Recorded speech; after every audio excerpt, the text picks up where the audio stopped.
Hello everyone. So we are discussing the back exercise questions of the chapter thermodynamics, and today we will discuss question number 15.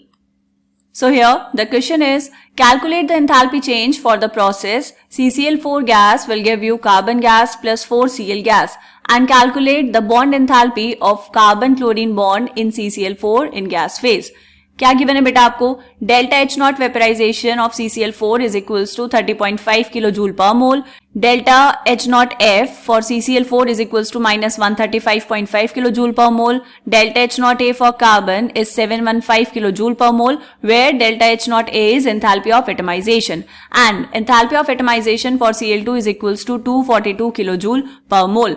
यहाँ पर ये जो delta H nought F given है बेटा, ये क्या है? Enthalpy of formation of CCl4. तो क्या करना है आपको? एक इक्वेशन गिवन है और उस इक्वेशन के लिए आपको क्या करना है बेटा? कैलकुलेट करनी है एंथैल्पी की वैल्यू, एंड उसके बाद हमें कैलकुलेट करना है bond enthalpy of carbon chlorine bond. देखो बेटा, ऐसा क्वेश्चन हम पहले भी कर चुके हैं. सबसे पहले हम लिखते हैं यहाँ पर रिक्वायर्ड इक्वेशन. रिक्वायर्ड इक्वेशन क्या है बेटा? CCl4 in gas phase will give you carbon gas plus 4Cl gas. इस इक्वेशन के लिए हमें कैलकुलेट करनी है बेटा डेल्टा एच नॉट की वैल्यू. ठीक है, ये हमें बताना है. उसके बाद क्या करना है बेटा? आपको ये जो चार एंथैल्पीज गिवन है, इन चारों एंथैल्पीज के कॉरेस्पॉन्डिंग हम यहाँ पर लिखेंगे चार इक्वेशंस. तो वन बाय वन करके देखेंगे. पहली इक्वेशन क्या है बेटा? Enthalpy of vaporisation of CCl4. तो इसके लिए हम लिख देंगे CCl4 in liquid phase will give you CCl4 in gas phase. इसके लिए जो डेल्टा एच नॉट की वैल्यू है वो कितनी है बेटा? 30.5 किलो जूल पर मोल. राइट, ऐसे ही हम बाकी तीनों भी लिख लेंगे. सेकंड क्या गिवन है बेटा आपको? Second is enthalpy of formation of CCl4. तो यहां पर हम लिखेंगे बेटा फॉर्मेशन ऑफ CCl4 की इक्वेशन कैसे बनेगा?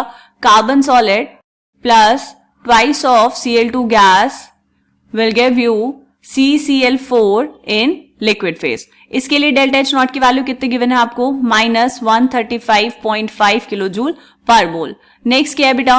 Next is enthalpy of atomisation of carbon. तो इसके लिए इक्वेशन क्या हो जाएगी? Carbon in solid phase will give you carbon in gas phase. यहां पर डेल्टा एच नॉट आपको गिवन है बेटा 715 kilo joule per mole. And the last equation is for atomisation of Cl2. तो यहां पर हम लिखेंगे Cl2 in gas phase will give you twice of Cl gas. इसके लिए delta H not is 242 kilo joule per mole. तो ये चार इक्वेशंस आ गए बेटा, इनको हम देंगे numbering. This is equation number 1, this is equation number 2, this is equation number 3 and this is equation number 4. Right, इन चार इक्वेशंस को मिला के हमें बनानी है रिक्वायर्ड इक्वेशन. तो क्या करेंगे बेटा? सबसे पहले देखो, आपको प्रोडक्ट साइड कौन चाहिए रिक्वायर्ड इक्वेशन में? Carbon in gas phase and 4 chlorine atoms in gas phase. कहां मिलेगा बेटा? ये है आपके पास इक्वेशन नंबर 3 में. इक्वेशन नंबर 3 में है कार्बन गैस और इक्वेशन नंबर 4 में है ट्वाइस ऑफ Cl गैस. तो क्या करना पड़ेगा बेटा? देखो, यहां पर हम लगाएंगे इस पे ऑपरेशंस. कौन से? इक्वेशन नंबर 3 को यहां पे लिख दो. इक्वेशन नंबर 3 को ऐड करेंगे इक्वेशन नंबर 4 में. उससे पहले 4 को मल्टीप्लाई करेंगे 2 से. तो कैसे करेंगे बेटा? देखो, बहुत सिंपल है. बस आपको क्या करना है? इक्वेशंस को साथ साथ लिखकर मल्टीप्लाई करना है. तो इक्वेशन नंबर 3 क्या है? वो तो हमें गिवन है. इक्वेशन नंबर 4 को मल्टीप्लाई कर लो 2 से. कितना बनेगा? ये वाली इक्वेशन हम लिख रहे हैं यहां पर. Twice of Cl2 in gas phase will give you 4 times Cl in gas phase. इसके लिए डेल्टा एच नॉट कितना हो जाएगा बेटा? इसको भी मल्टीप्लाई करेंगे 2 से. तो 2 into 242, 2 into 242 is equals to कितना आया बेटा? ये आपके पास आ जाएगा 484 किलो जूल पर मोल. राइट, अब क्या करना है? Equation number 3 and this equation को हम ऐड कर देंगे. तो यहां पर ऐड करके लिखेंगे इसको बेटा.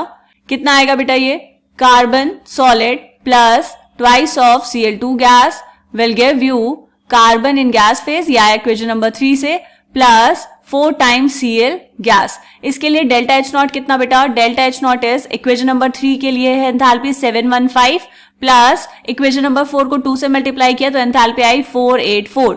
तो इसके लिए डेल्टा एच नॉट की वैल्यू हो जाएगी बेटा, इन दोनों को ऐड कर देंगे. कितना आएगा? 1199 किलो जूल पर मोल. ठीक है, तो एक इक्वेशन तो आपके पास ये आ गई, इसमें प्रोडक्ट्स आ गए. अब हम देखेंगे रिएक्टेंट्स. रिक्वायर्ड इक्वेशन में रिएक्टेंट है बेटा CCl4 इन गैस फेज. ये कहां पे लेगा बेटा? ये है आपके पास इक्वेशन नंबर 1 में. यहां पे देखो, प्रोडक्ट साइड है तो हमें तो रिएक्टेंट साइड चाहिए. तो हम क्या करेंगे बेटा? इक्वेशन नंबर 1 को रिवर्स करके लिखेंगे. तो यहां पर लिखेंगे रिवर्स इक्वेशन 1. रिवर्स करके लिखेंगे तो क्या बनेगा बेटा? CCl4 in gas phase will give you CCl4 in liquid phase, right? इसके लिए डेल्टा एच नॉट कितना हो जाएगा, एंथैल्पी की वैल्यू हो जाएगी ऑपोजिट, क्योंकि अब इतनी ही एनर्जी क्या हो रही होगी बेटा, रिलीज हो रही होगी। Delta H not is -30.5 kilo joule per mole. अब क्या करेंगे बेटा, इन दोनों इक्वेशंस को हम करेंगे ऐड, जो ऊपर इक्वेशन लिखी है वो और ये जो इक्वेशन नंबर 1 को आपने रिवर्स करके लिखा है वो वाली इक्वेशन, इनको ऐड करो। क्या आएगी इक्वेशन, देखो, carbon solid plus twice of Cl2 gas plus CCl4 in gas phase will give you carbon in gas phase plus 4Cl in gas phase plus CCl4 in liquid phase, right? इसके लिए delta H not कितना बेटा, delta H not will be equals to 1199 plus -30.5 kilo joule per mole. So delta H not आ गया आपके पास 1168.5। ये आ गई enthalpy for the above equation, right? अब क्या करना है बेटा, देखो, रिक्वायर्ड इक्वेशन जो है आपके पास उसमें CCl4 गैस जो है वो है रिएक्टेंट साइड, यहां पर ये कहां आ गया, रिएक्टेंट साइड आ गया। अब क्या करना है बेटा, जो रिक्वायर्ड इक्वेशन थी वो तो बन गई, लेकिन उसके अलावा कुछ एक्स्ट्रा टर्म्स भी हैं आपके पास, ठीक है? तो हमें क्या करना पड़ेगा, उन एक्स्ट्रा टर्म्स को हटाना पड़ेगा। ये जो एक्स्ट्रा टर्म्स हैं जैसे carbon solid, twice of Cl2 gas and इधर क्या है CCl4 इन लिक्विड फेज, ये कहां मिलेगा बेटा, ये मिल गया आपको ये इक्वेशन नंबर 2 में। लेकिन ये ऑपोजिट साइड्स पे है, तो क्या करना पड़ेगा, इक्वेशन नंबर 2 को भी आपको रिवर्स करना पड़ेगा, ठीक है? तो यहां पर हम लिखेंगे reverse equation number 2, reverse equation number 2। Equation 2 को रिवर्स करो तो क्या बनेगा बेटा आपके पास, ये आ जाएगा CCl4 in liquid phase will give you carbon solid plus twice of Cl2 in gas phase।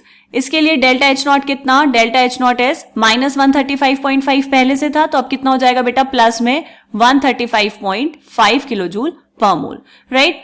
तो इन इक्वेशंस को हम नंबरिंग देंगे। ये जो ऊपर इक्वेशन आई थी, let's say this is equation number 5, this is equation number 5 and ये जो अभी हमने लिखी है दिस इज इक्वेशन नंबर 6। अब क्या करना है बेटा, बहुत ही आसान तरीके से आपको ऐड कर देना है, add equation number 5 and 6, 5 and 6 इन दोनों इक्वेशंस को हम ऐड करेंगे तो क्या बनेगा बेटा, देखो इसको हम कर लेते हैं नेक्स्ट पेज पे।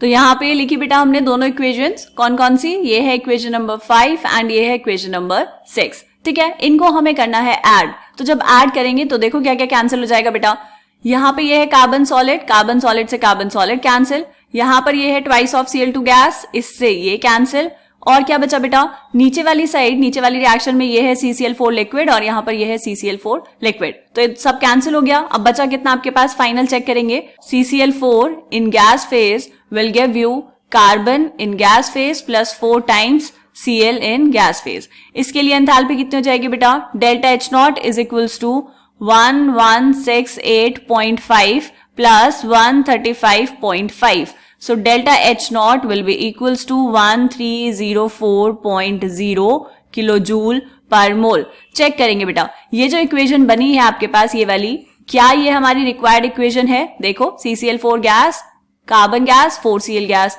यहां पर भी यही है CCl4 gas, carbon gas and 4Cl gas, ठीक है बेटा? तो इस इक्वेशन के लिए एंथैल्पी चेंज कितना है आपके पास, 1304.0 किलोजूल पर मोल।